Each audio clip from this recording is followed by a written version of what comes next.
আমাদের সাম্য তার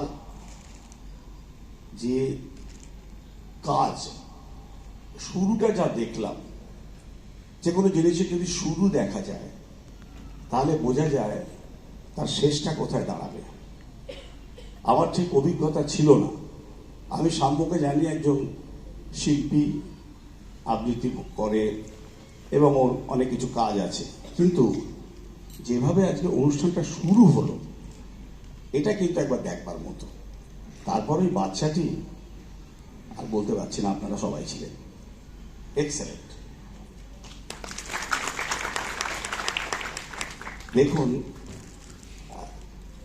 কবিতা নিয়ে অনেক আলোচনা হবে, আমরা শুনবো, কবিগুরুর বাড়িতে হবে, কবিতা নিয়ে তো সবাই বলবেন, কিন্তু এই কবিতার দল নিয়ে যে উন্মাদনা, এই উন্মাদনাটা খুব কম দেখা যায়। যে পার্টিকুলারলি আমি যখন এখানে ঢুকছি, আমি অনেক অনুষ্ঠান আমাদের এখানে হয়, প্রচুর অনুষ্ঠান হয়, প্রায় প্রতিদিনই হয় কি প্রতি সপ্তাহে হয়। আমাকে যখন সাম্য বললো, আমি বললাম আগে দেখো হলটা খালি আছে কিনা।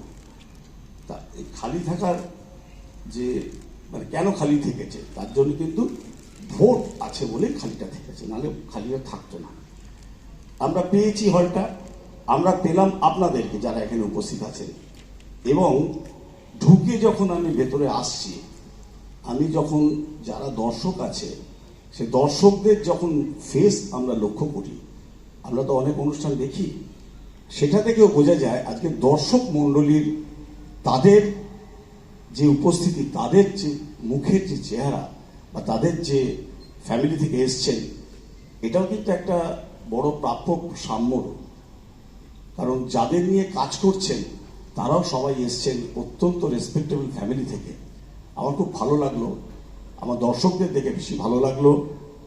আর আমি বেশি বলবো না, আর যেভাবে অনুষ্ঠান চলবে আমরা ভাবছি ঠিক সেইভাবেই চলুক।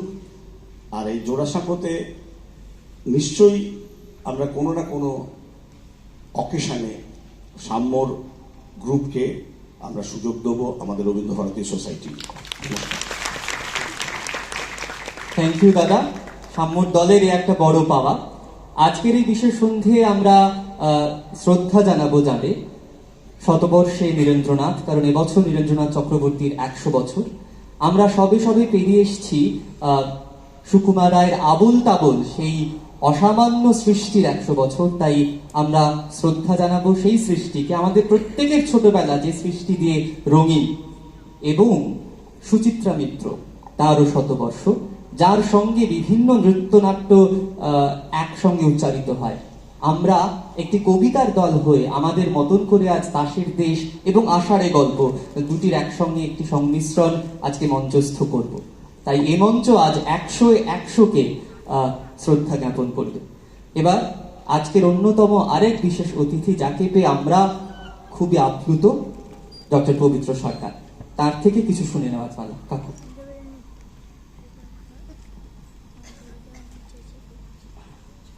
সিদ্ধার্থ, সাম্য এবং আপনারা আর যেসব ছেলে মেয়ে আবৃত্তি করবে, অনুষ্ঠান করবে, আমি একটু বসেই বলি।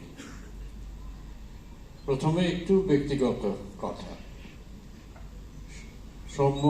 সাম্যর ঠাকুরদা ছিলেন আমার সহপাঠী বন্ধু, ডক্টর কুমুদ রঞ্জন ভট্টাচার্য। আমার চেয়ে একটু বয়সে বড় ছিলেন। তার খুব বিচিত্র জীবন, যেটা ভেবে এখন আমার গর্ব হয়। তিনি একটি রাজনীতি করবেন বলে বাড়ি থেকে চলে এসেছিলেন, বাড়িতে অনুমোদন ছিল না যতটা আমি জানি, এবং সকালবেলায় খবরের কাগজ বিক্রি করে নিজের পড়াশোনা নিজে চালাতেন।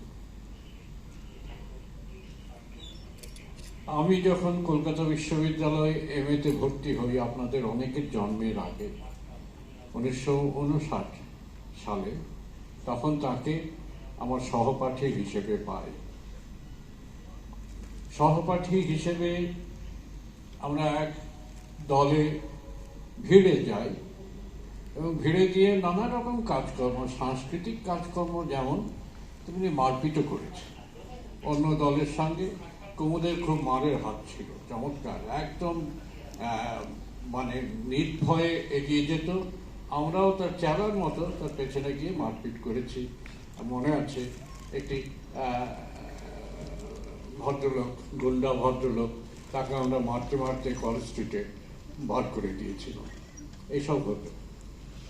তারপরে কুমুদ চমৎকার গবেষণা করে রামমোহন রায়ের উপর, শরৎচন্দ্রের উপর, এবং অধ্যাপক হিসেবে খুব সুনাম করে। বোধহয় বিবেকানন্দ শতবার্ষিকী কলেজেও সে পড়াতো, বেহালা কলেজে পড়াতো, হ্যাঁ ঘাটাল কলেজে, ওই ঘাটালে বিবেকানন্দ, আমি সেখানে গেছি।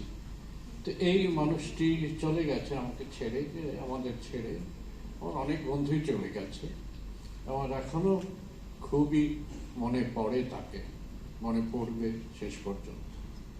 আর দ্বিতীয় যে কথাটা বলবো সেটা হলো যে এই যে আবৃত্তি চর্চার মধ্যে সাম্য তার দলে এতজনকে টেনে নিয়েছে, এটা একটা খুব বড় কাজ, সেটা আপনারাও বুঝতে পারছেন। কারণ এই যে আমরা মানুষ হয়ে জন্মেছি, মানুষ ছাড়া আর কারো ভাষা নেই। ভাষা নেই বলে আবৃত্তিও নেই, কবিতাও নেই, সাহিত্যও নেই, এমনকি কোনো শিল্পও নেই, অন্য কোনো প্রাণী।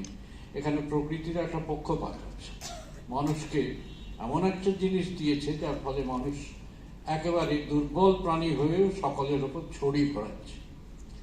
তো এই মানেই হলো যে আমরা যখন মানুষ হয়ে জন্মেছি, তখন আমাদের এই শিল্প সংস্কৃতির মধ্যে একটু ঢুকিয়ে দিতে হবে, আমাদের নিজেদের ঢুকতে হবে, আমাদের সন্তানদের ঢোকাতে হবে, নইলে মানুষটা পুরোপুরি হতে পারবে না কেউ।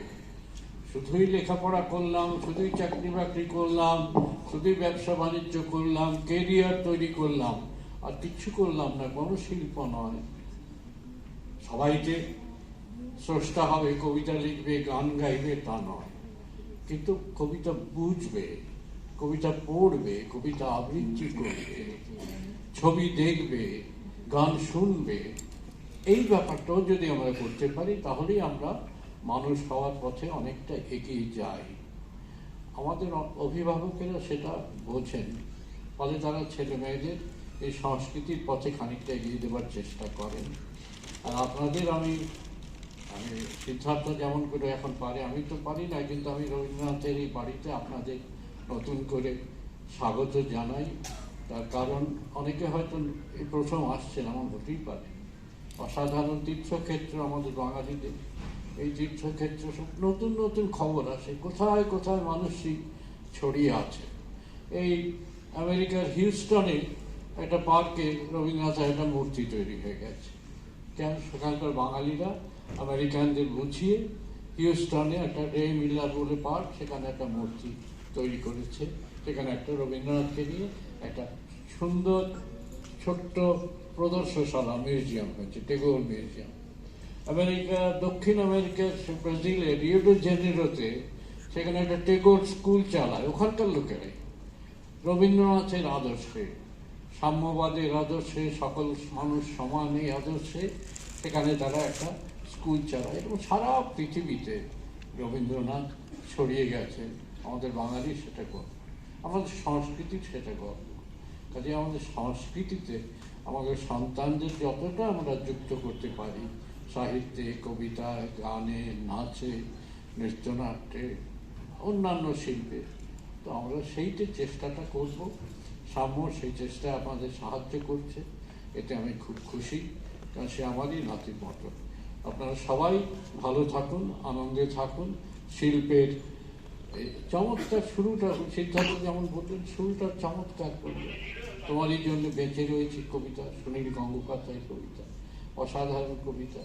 এর মধ্যে, কবিতার মধ্যে, শিল্পের মধ্যে আমরা যেন আমাদের সন্তানদের, তাদের সন্তানদের আমরা যেন দেখতে পাই। নমস্কার, সবাই ভালো থাকুন।